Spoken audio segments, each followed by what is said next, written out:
Ваш дорогой 32-битный аудиоинтерфейс лукавит? Пока маркетинговые отделы хвастаются колоссальными цифрами, законы физики и тепловой шум тихо крадут реальное разрешение. В этом видео мы рассчитаем эффективное число бит, ENOP, чтобы показать, сколько цифровой пустышки скрывается за красивыми спецификациями. Но думаете, мы, как и все, будем просто разоблачать обман аудиофилов коварной индустрией? Вы смеетесь?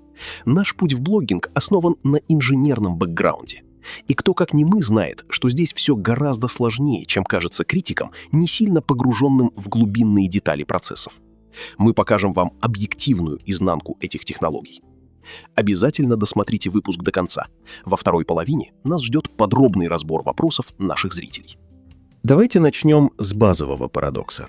На коробках современных ЦАП и аудиоинтерфейсов гордо красуется надпись «32 бита Precision».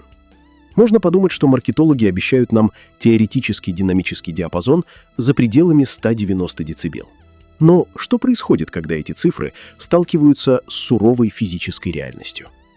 С динамическим диапазоном все несколько сложнее, чем многие думают. Он и в этом идеальном случае реально меньше.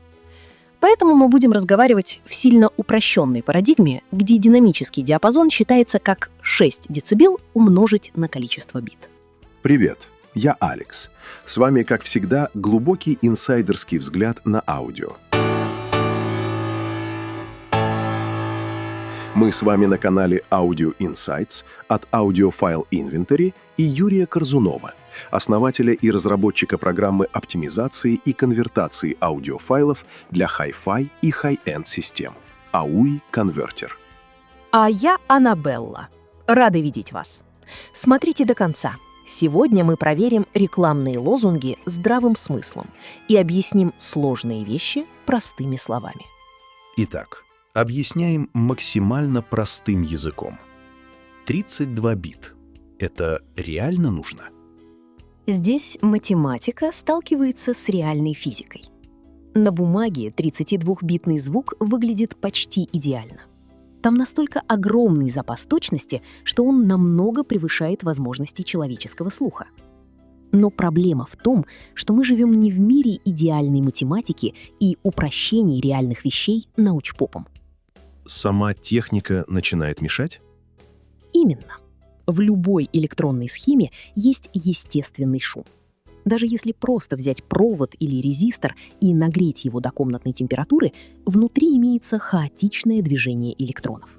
В реальной жизни это движение всегда присутствует, кроме гипотетического случая охлаждения до абсолютного нуля – минус 273 градусов Цельсия или минус 460 градусов по Фаренгейту, когда все замирает полностью, все останавливается. Движение частиц внутри провода — это как легкое шипение в динамиках, которое существует всегда, даже когда музыка молчит, даже когда мы отсоединили ЦАП от входа усилителя. То есть шум появляется буквально из-за самого факта существования электроники, от самого факта, что в нашем мире вообще что-то движется? Да, это фундаментальное свойство природы. Представьте, что вы пытаетесь рассмотреть дом в густом тумане. Туман скрывает самые мелкие детали. Вот этот туман в электронике и есть тепловой шум. Кроме того, реальные микросхемы не идеальны. В настоящем устройстве всегда существует физический предел точности. Представьте, что вместо идеального круга экран телевизора показывает многоугольник, который лишь стремится стать окружностью. Более того, из-за нестабильности компонентов форма этого многоугольника все время едва заметно колеблется. И эти колебания тоже шум? Да. В цифровом мире это шум квантования, неизбежная погрешность математического округления. Он накладывается сверху на тепловой туман. В итоге наше ухо видит на экране аудиосистемы микроскопическую рябь и дрожание формы. Мы намеренно используем эту необычную модель, чтобы ярче визуализировать суть физических ограничений. И где примерно находится этот предел точности у современных ЦАПов? Даже у очень дорогих и качественных устройств реальный динамический диапазон обычно находится примерно в районе 120-130 дБ. Если сильно упростить, каждый честный бит дает около 6 дБ динамического диапазона. Поэтому в реальности лучшие устройства обычно обеспечивают примерно 20-21 эффективный бит точности. Подожди, тогда куда деваются остальные биты из 32-bit audio? Они не бесполезны, но услышать их напрямую уже почти невозможно. Это похоже на сверхточную линейку с делениями меньше толщины человеческого волоса. Математически деление есть, но измерять ими кирпичную стену бессмысленно. Поверхность стены все равно слишком грубая. Точно так же и здесь. Физический шум схемы начинает перекрывать самые младшие разряды сигнала. То есть маркетинг про 32 бита немного лукавит? Скажем так, 32 бита действительно полезны внутри вычислений, при обработке звука, монтаже, DSP и сложных фильтрах. Там дополнительная точность помогает уменьшать накопление ошибок и избегать переполнений по громкости при достаточно высоких уровнях звука. Но когда сигнал уже выходит в аналоговый мир, вступают в силу ограничения физики. А можно как-то попытаться улучшить звук в этих физических ограничениях? Да, не нарушить законы физики, а именно выжать из техники ее максимум. Главная идея — грамотно подготовить сигнал еще до того, как он попадет в ЦАП. Хороший софт и хорошее железо часто работают как команда. Программа заранее подготавливает аудио, а ЦАП потом воспроизводит его настолько точно, насколько позволяют реальные возможности электроники. Подожди, а что значит подготовить аудио? Большинство современных ЦАП внутри себя все равно что-то пересчитывают и обрабатывают. Например, меняют частоту дискретизации, используют разные цифровые фильтры, иногда переключают внутренние обработки сигнала. Мы называем это режимами работы ЦАП. То есть один и тот же ЦАП может звучать и измеряться по-разному на разных форматах? Да, и это очень важный момент, о котором редко говорят. Условно говоря, один ЦАП может работать чуть чище на PCM 192 кГц, другой — на DSD, третий — вообще на 96 кГц. Это как двигатель автомобиля. У него есть обороты, где он работает особенно плавно или особенно мощно. И задача найти такой режим. Именно. Оптимизация аудиофайла — это подготовка цифровой музыки под тот режим работы ЦАП, где у конкретного устройства минимальны шумы, искажения или побочные артефакты. Причем это не всегда максимальные цифры на коробке — килогерцы, биты. Все зависит от архитектуры устройства. Но, как правило, самые высокие биты и килогерцы должны звучать лучше всего. А обычный плеер может подготовить музыку прямо во время воспроизведения? Трансформировать килогерцы и биты файла в килогерцы и биты ЦАПа? Трансформировать разрешение аудио? Может. Но тут появляется проблема нехватки времени. Когда музыка играет в реальном времени, устройству нужно успеть обработать поток мгновенно. Пока у нас играет 1 секунда музыки, все вычисления трансформации тоже должны закончиться меньше, чем за секунду. Иначе музыка начнет заикаться? Да. Поэтому разработчикам часто приходится упрощать алгоритмы, чтобы процессор успевал все считать вовремя. Особенно это касается смартфонов, портативных плееров, стримеров, встроенных DSP и даже компьютерных плееров. Кроме того, в реальном времени иногда используют менее точные вычисления, например, 32-битные вместо 64-битных, а то и 16-битные. Не путайте с разрешением аудиофайла. Это может увеличивать ошибки округления и количество мелких цифровых артефактов при сложной обработке сигнала. Получается, качество ограничено скоростью вычислений? При обработке в реальном времени часто да. А вот офлайн-обработка работает совсем по-другому. Если мы заранее и неторопливо, до начала проигрывания, подготавливаем аудиофайл, то время уже практически не ограничено. Можно использовать более сложные и более точные алгоритмы передискретизации, фильтрации и DSP-обработки. То есть компьютер может считать хоть несколько минут, хоть час один трек? Да. И именно в этом главное преимущество офлайн-подготовки. Это как рендеринг компьютерной CGI-графики в кино. Во время игры в реальном времени видеокарта ограничена временем кадра. А для фильма один кадр могут просчитывать часами ради максимального качества. С аудио похожая история. И после такой подготовки плееру уже почти ничего не нужно делать? Да, верно. В идеале плеер потом просто передает уже подготовленный поток в режиме Bit Perfect, то есть без изменения цифровых данных по пути из файла к ЦАП. Это снижает нагрузку на устройство и уменьшает количество обработок на лету. А все аудиоконвертеры делают это одинаково хорошо? Нет, алгоритмы могут отличаться очень сильно. Разные программы используют разные фильтры ресемплинга, разную математику передискретизации, смены разрешения аудио, разную точность вычислений, разные подходы к подавлению артефактов. Поэтому результат обработки тоже может отличаться.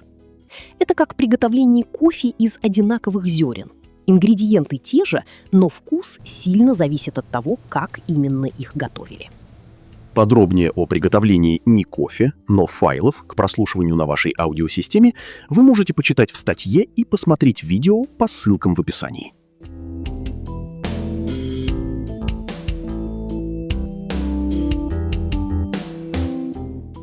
А прямо сейчас, во второй половине нашего видео, мы переходим к ответам на вопросы наших зрителей. Алекс, зачитывай первый вопрос. Начинаем. Вопрос большой, поэтому пойдем по частям. Зритель пишет. Раз уж вы сделали отдельный плеер, может быть, стоит развивать целую линейку программ? Например, студийный редактор, реставрацию старых записей, оцифровку винила и кассет, восстановление динамики. На самом деле, современный аудиософт обычно строится как конструктор. Есть основная программа, своего рода фундамент, а дополнительные возможности подключаются в виде плагинов. Когда создавался AUI-конвертер, он изначально проектировался как цельная система, где все встроено внутрь. Но со временем стало понятно, что некоторые функции удобнее развивать отдельно. Так появился плагин AUI Audio Upscaler. То есть это уже был первый шаг к модульной системе? Да. А когда мы начали разрабатывать AUI-плеер, то уже сразу сделали собственную платформу плагинов – AUI Plugins. Теперь к плееру или другим программам можно будет постепенно подключать новые инструменты. Например, анализаторы, обработку и другие модули. Это как хороший фотоаппарат. Сначала у вас есть сама камера, а потом вы постепенно подключаете нужную оптику под разные задачи. То есть сначала строим основу, а потом на нее можно наращивать возможности? Именно так. Причем мы рассматриваем не только собственные плагины, но и AUI Plugins как открытый интерфейс для сторонних разработчиков. Дальше зритель предлагает экспериментальные функции. Генератор синусоид без ограничения частоты и добавление ультразвуковой составляющей вплоть до сотен килогерц. Некоторые подобные вещи у нас уже реализованы. Например, синтез ультразвуковой составляющей до конца полосы уже есть в AUI Audio Upscaler, плагине к нашему аудиоконвертеру AUI Converter. Это когда программа достраивает верхнюю часть спектра после 20 кГц. Да. AUI Audio Upscaler анализирует музыкальный сигнал 44,1 кГц и может синтезировать дополнительную высокочастотную составляющую выше слышимого диапазона. А услышать ультразвук мы можем за счет интермодуляции в аудиоаппаратуре. Подробно мы это разбирали в отдельной статье и видео по ссылке в описании к этому ролику. Дальше зритель пишет. Это лучше, чем постоянно перепрограммировать конвертер. Вероятно, речь о нашей системе фильтров передискретизации, матрицы из 1700 с лишним фильтров. Если объяснить совсем просто, при переводе аудио из одной частоты дискретизации в другую, программа использует индивидуальный математический модуль – фильтр. Это как переводчик между разными аудиоформатами? Да, хорошее сравнение. И проблема в том, что один универсальный переводчик не всегда одинаково хорошо работает во всех ситуациях. Например, перевод художественного романа, технической инструкции и поэзии требует совершенно разного подхода. С аудио похожая история. Для разных сочетаний частот дискретизации могут требоваться сбалансировать параметры фильтра, чтобы минимизировать искажения. Подробнее смотрите в видео по ссылке в описании. То есть один универсальный фильтр — это компромисс? Чаще всего да. Можно сделать универсальное решение на все случаи жизни. Но если задача получить максимально аккуратную обработку, то параметры лучше подстраивать под конкретную задачу. И финальная часть вопроса. Зритель предлагает мобильный Hi-Res плеер, мобильный конвертер и умный спектроанализатор, который будет отличать полезные гармоники от искажений. С мобильными приложениями все не так просто. Плеер для смартфона еще можно понять, но полноценная аудиофильская обработка в приложении аудиоконвертера требует серьезных вычислений. А смартфон начинает экономить батарею. В том числе. У мобильных устройств есть ограничения по энергопотреблению, по нагреву, по вычислительной мощности и иногда и по точности вычислений из-за размеров памяти. Поэтому сложные алгоритмы, скорее всего, придется упрощать. Это примерно как разница между большой и удобной фотостудией в компьютере и обработкой фото прямо в телефоне на маленьком экране. Телефон умеет многое, но ресурсы все-таки ограничены. А что насчет анализатора, который отличает музыкальные гармоники от искажений? Это очень сложная задача, потому что программа должна каким-то образом понять, где авторский замысел, где особенности инструментов, где характер аналоговой техники, а где уже вредные искажения. То есть музыка сама по себе может содержать намеренные искажения? Намеренные или ненамеренные, полезные или вредные – вопрос открытый. Я бы назвала их иначе – характерные. Ламповые усилители, гитарные перегрузы, сатурация ленты, аналоговый мастеринг – все это неотъемлемая часть художественного замысла и звучания. В готовой записи все это переплетено слишком тесно, поэтому автоматически отделить правильные гармоники от неправильных с высокой точностью – задача скорее теоретическая, чем практическая.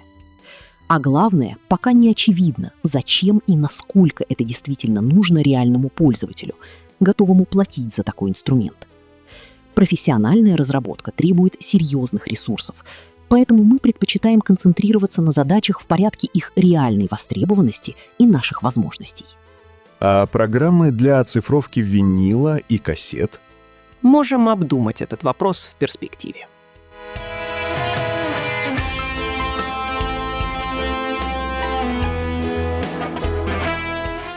Вот есть такая реплика о конвертации под нашим видео. Если перевести DSD 512 в PCM 782, а потом выполнить обратную конвертацию и сравнить исходный DSD с полученным, ошибка будет существенная с точки зрения математики. Ведь исходный DSD сохраняет временную структуру с лучшим разрешением 22579,3 кГц, и при конвертации в PCM оно, разрешение, выбрасывается и ограничивается частотой дискретизации. Происходит сильное сглаживание time-domain, и при обратной конвертации с PCM в DSD временное разрешение не восстанавливается, ведь его больше нет, урезано. С точки зрения гармонических сигналов до 20 кГц это вообще несущественно, но с точки зрения негармонических, сложных сигналов это будет потеря детализации и естественности, воздуха, натуральности, целостности. С математической точки зрения потери при раунд-трип DSD 512, PCM 768 кГц, DSD 512 оцениваются в 70-90 с лишним процентов по высокочастотной энергии и по временной точности в широкой полосе, независимо от того, насколько идеальный будет конвертер, а просто из-за математики и физики таких преобразований. Можешь прокомментировать сказанное? Автор комментария поднимает интересную тему, но здесь есть важная путаница между красивыми цифрами и реальной музыкальной информацией. Да, DSD 512 и PCM 768 кГц — это действительно очень разные способы представления сигнала. DSD — это сверхбыстрый однобитный поток с мощным нойз-шейпингом. Это способ обеспечить неслышимый шум в области существования музыки, переместить весь шум за границы области музыки. PCM же — это многобитное представление амплитуды сигнала. У него и так низкий шум в области музыки. Но высокая частота DSD сама по себе еще не означает, что музыка содержит 22 МГц полезной информации. То есть огромная цифра частоты еще не означает автоматически больше музыкальных деталей? Совсем нет. Значительная часть энергии ультразвукового диапазона в DSD — это не музыкальные гармоники, а шум квантования, который специально выталкивается вверх нойз-шейпинг-модулятором, туда, за границы области существования музыки. В качественных модуляторах, таких как AUI-конвертер, DSD-512 содержит технологический шум практически за полосой 100 кГц. Это так далеко, когда же высокие дома становятся невидимыми за горизонтом. Вот при переводе DSD в PCM используется фильтр нижних частот. Это как построить стену между музыкой и шумом. И многие воспринимают это как отрезание воздуха. Задача фильтра – прежде всего убрать ультразвуковой шум, а не уничтожить музыкальную информацию. Тем более в AUI-конвертер можно выбирать фильтры с разной полосой, вплоть до 100 кГц. Музыка – это как бриллиант в коробочке. При конвертации DSD в PCM или при прослушивании DSD на совместимом с ним ЦАПе мы коробочку забираем, остается только бриллиант. Конвертируем PCM в DSD, кладем бриллиант обратно в коробочку. А что насчет сохранности временной структуры сигнала? Часто говорят, что PCM хуже передает микродинамику, атаки инструментов и ощущение живости. Здесь часто путают формат хранения сигнала и реальные ограничения аудиосистемы. Сама по себе атака звука, например, удар барабана, щипок струны или резкое начало ноты, зависит не от надписи PCM или DSD, а от того, какую полосу частот способна передать система и насколько ровно Hi-Fi система это делает без фазовых перекусов и нелинейных искажений, а также, что реально слышит наше ухо. То есть важен не ярлык формата, а качество всей цепочки?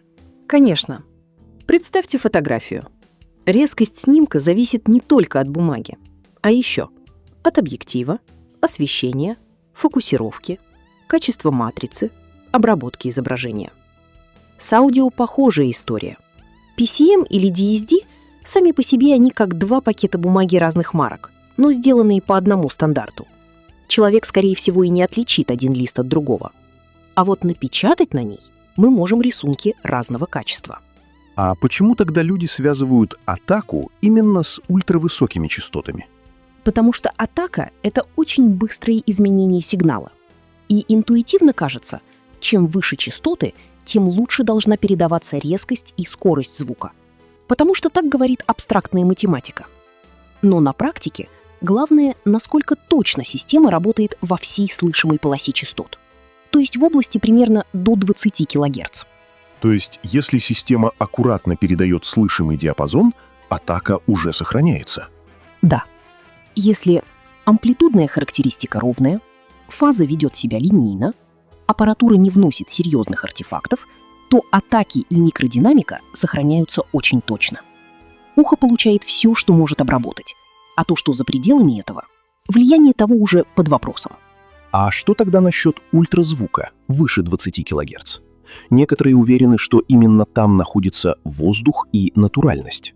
Тут начинается область, где научных ответов пока меньше, чем споров.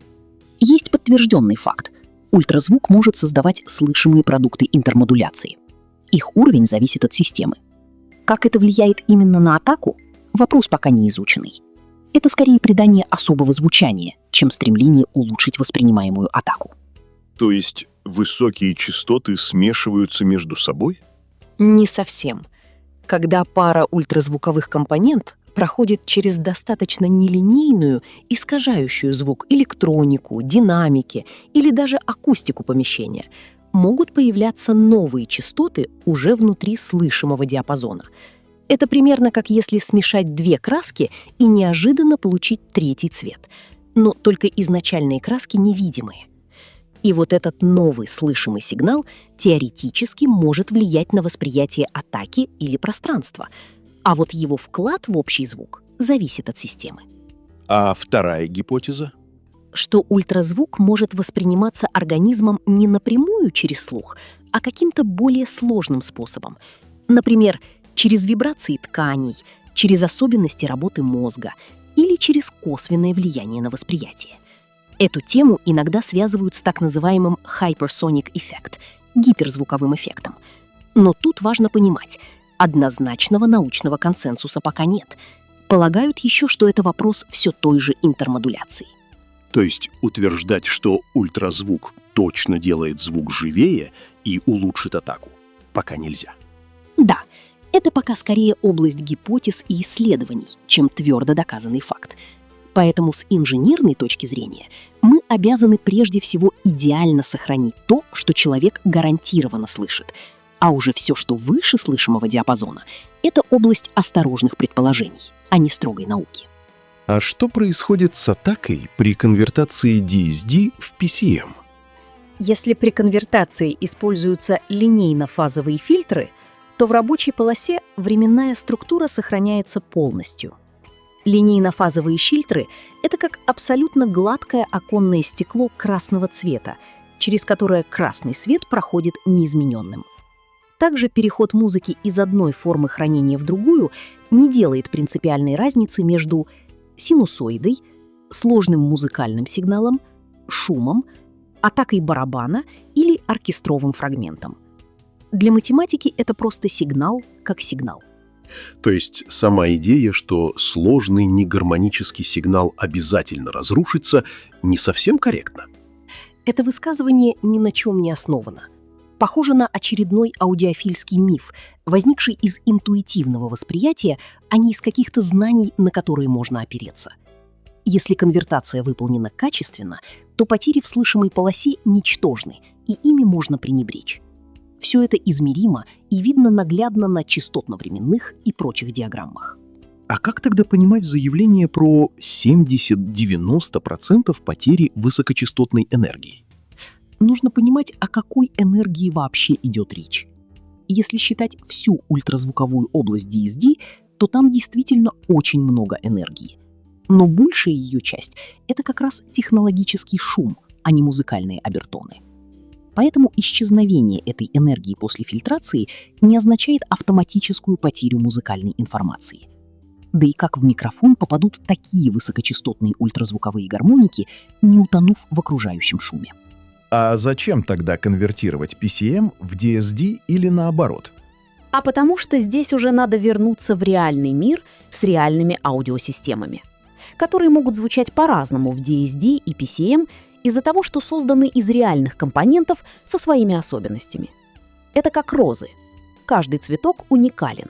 И одна роза нам может нравиться больше, чем другая, хотя цвет и форма абсолютно одинаковые. Так и в аудио. Мы выбираем из предложенных вариантов звучания тот, который нас больше устраивает. Один из предложенных PCM или один из предложенных DSD. А потом приводим нашу библиотеку к этому формату. Один раз в жизни? Конечно, нет. У нас же есть и стример, и мобильный телефон, и автомагнитола. Да и со временем мы можем купить другое устройство, и под него тоже нужно будет подобрать формат библиотеки записей. А о конвертации PCM в DSD и обратно читайте статьи и смотрите видео по ссылкам в описании к этому ролику.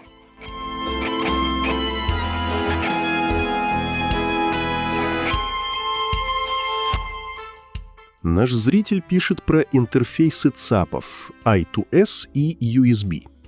Самое главное и базовое отличие этих протоколов — это момент считывания логического элемента — 0 или 1. I2S, в отличие от USB, считывает сигнал на границе клока и поэтому зависим от джиттера, чего не скажешь про USB. Если кратко, I2S очень чувствителен к джиттеру, а USB якобы вообще от него защищен. Это правда? Не совсем. Тут проблема в том, что люди часто смешивают два разных этапа передачи звука. Если упростить, USB — это скорее доставка аудиоданных, а I2S, как правило, уже внутренняя раздача команд прямо перед самим преобразованием звука в аналог. То есть USB как грузовик, который привез коробки на склад. Да. А I2S — это уже конвейер внутри завода, где детали должны попадать точно в нужный момент. За исключением некоторых цифроаналоговых преобразователей с внешним I2S. И вот здесь время становится критически важным. А что такое джиттер совсем простыми словами? Представьте танцоров, которые должны двигаться строго под ритм музыки.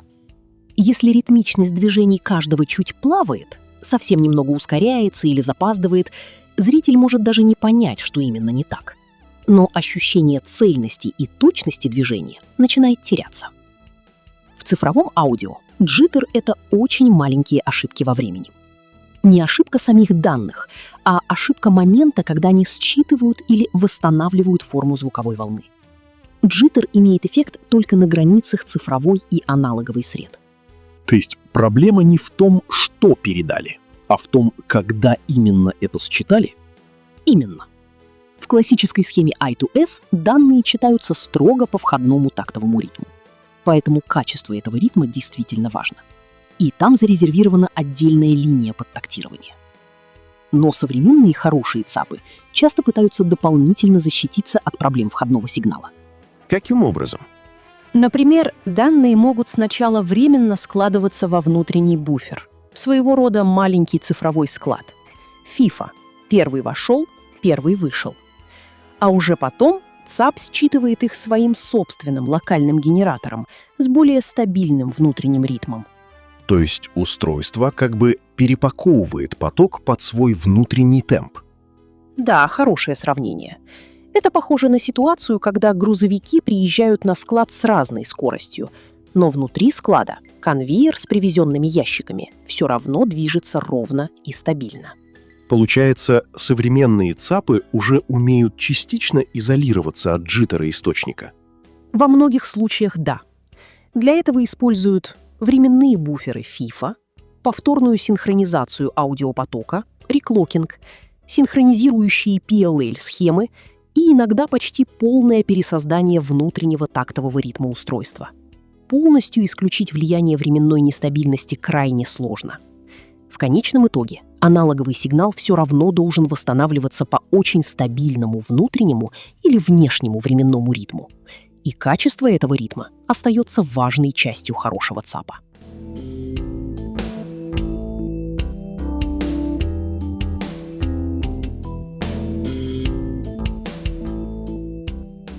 Как связать лучше ЦАП, ламповый усилитель и D-класс вместе? Что нужно подключить? К ЦАПу сначала ламповый усилок, а затем это к D-классу подсоединить? Или наоборот, сначала D, а потом ламповый? Цель такая, чтобы звук был наполнен гармониками от лампы и был очень детально ярким. Также интересно про роль предусилителей и их недостатки. И связки ЦАП плюс АБ-класс плюс лампы, ЦАП плюс А-класс плюс ламповый, ЦАП плюс АВ, пред плюс предламповый плюс D-класс. И имеет ли вообще эти связки смысл? Или достаточно D-класса плюс лампового? Здесь важно сразу убрать одну популярную иллюзию. Усилители не складываются как ингредиенты вкуса. Если поставить их один за другим, звук не становится богаче по желанию. Он становится более перегруженным и менее управляемым. То есть нельзя просто собрать цепочку лампа, D-класс, дальше еще что-то и получить идеальный звук? Практически нет. Усилители мощности не предназначены для последовательного включения. Если их соединить друг за другом, один будет перегружать другого по уровню сигнала, появится искажение, потеряется контроль над динамикой, и звук станет менее прозрачным. Это как пытаться улучшить картину, последовательно пропуская ее через несколько разных фильтров фоторедактора. В итоге детали не складываются, а замыливаются. Тогда как вообще правильно смешивать лампу и D-класс? Правильная идея не в последовательности усилителей мощности, а в распределении ролей. Есть 3 функциональных уровня. ЦАП создает аналоговый сигнал, предусилитель формирует уровень и иногда характер, усилитель мощности управляет колонками. То есть лампа — это не обязательно усилитель мощности? Да, и это важно. Лампа чаще всего работает лучше всего как предусилитель, сигнальный характер, или буфер-формирователь гармоник, а D-класс как финальный усилитель мощности, который дает контроль баса, точность и высокую эффективность. То есть самая логичная связка — лампа перед D-классом. Да, если цель — ламповый характер плюс контроль. Тогда структура выглядит так. ЦАП на ламповый предусилитель, на D-класс, на колонки. В этой схеме лампа добавляет гармоническую окраску, D-класс обеспечивает точность и динамику. А зачем тогда вообще нужны предусилители в целом? Предусилитель выполняет очень простые, но важные функции. Регулировка громкости, согласование уровней сигналов, иногда легкое формирование характера звука. Но у него есть и минусы. Добавляет шум, может ухудшать микродинамику, при неправильной настройке сжимает звук. А схемы типа ЦАП в АБ в лампу в Д вообще имеют смысл? С инженерной точки зрения почти нет. Каждый дополнительный активный каскад добавляет искажение, снижает прозрачность, увеличивает риск перегрузки. В аудио работает простое правило. Чем меньше усилительных ступеней, тем чище сигнал. А если хочется и АБ, и лампу, и Д одновременно? Тогда важно понимать, они должны не стоять в ряд, а выбирать свою роль. Реалистичные варианты. Первое – максимально чистый звук. ЦАП, D-класс. Второе – ламповый характер плюс контроль. ЦАП, ламповый предусилитель, D-класс. Третье – классическая подача. ЦАП, ламповый усилитель. Четвертое – нейтральность плюс небольшая окраска. ЦАП, АБ-усилитель, иногда с ламповым предусилителем. То есть это разные вкусы звучания, а не ступени улучшения? Конечно, это не лестница лучше-хуже, а разные архитектуры звука. Важно лишь одно – все устройства должны быть корректно согласованы по уровням сигнала и входам-выходам. И тогда система работает безопасно и предсказуемо, без риска перегрузок и технических проблем.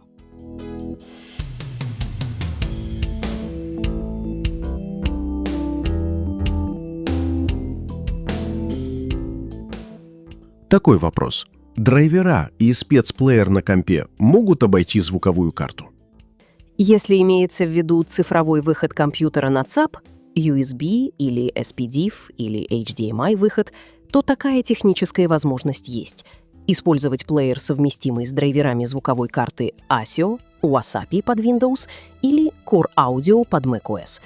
Пример использования можно посмотреть в нашем видео о FUBAR 2000. Смотрите по ссылке в описании к этому ролику.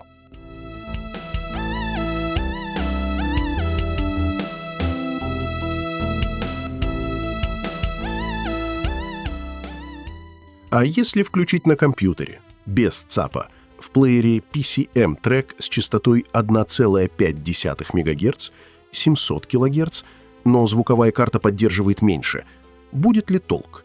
Или звуковая карта все сожмет до 192 кГц, а потом уже отфильтрует аналог фильтром? Или сразу на фильтр карты пойдет это? Субъективное восприятие может найти разницу. Но технически драйвер операционной системы передискретизирует поток. А драйвер прямого доступа, вроде ASIO, просто не позволит это сделать.